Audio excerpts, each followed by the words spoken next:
À Tahiti, une fois que l'on a passé les faubourgs de Paea, qui est le lieu central de Tahiti, on aborde les immenses cocoteraies qui bordent la route de la côte ouest.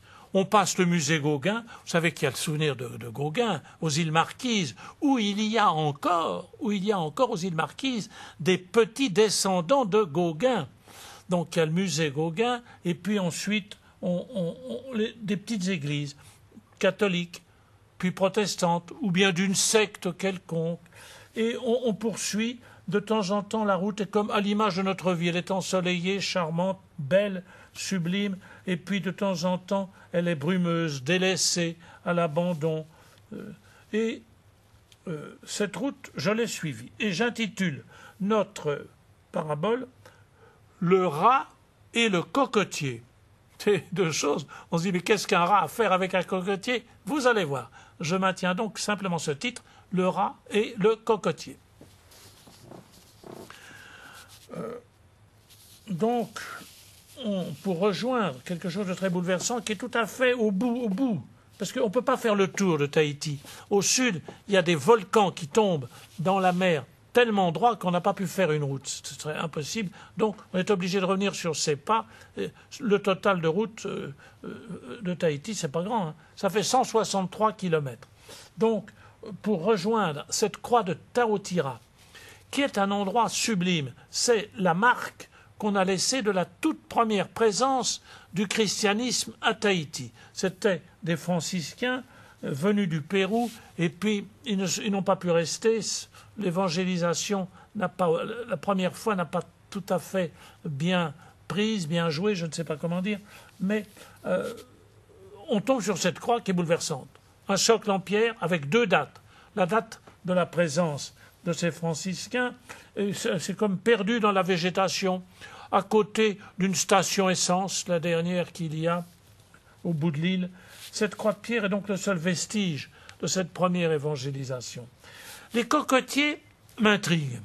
Pourquoi? Parce qu'à 3 ou 4 mètres de hauteur, tous ont un grand bandeau de tôle, de bidon qu'on a bien aplani, mais qui forme le tour complet et qui est à peu près de 30 cm. Et tous ces cocotiers sont là.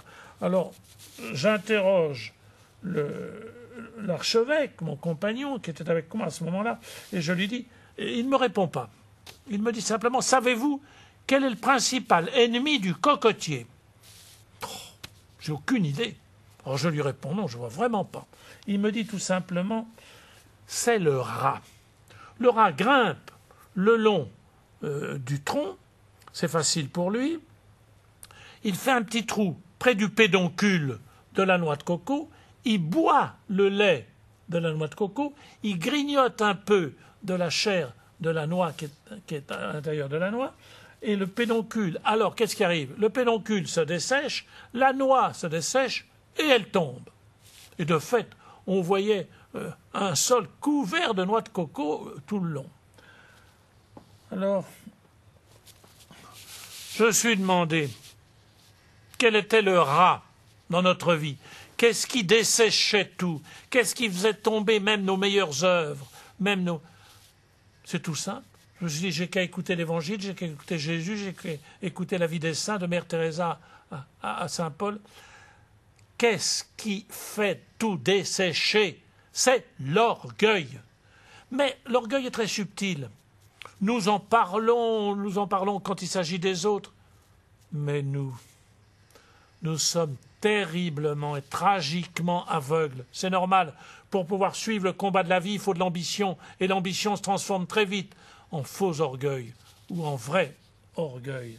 Nous le savons, toute la Bible le répète. Attention, vous avez un ennemi, c'est l'orgueil. L'orgueil, c'est subtil.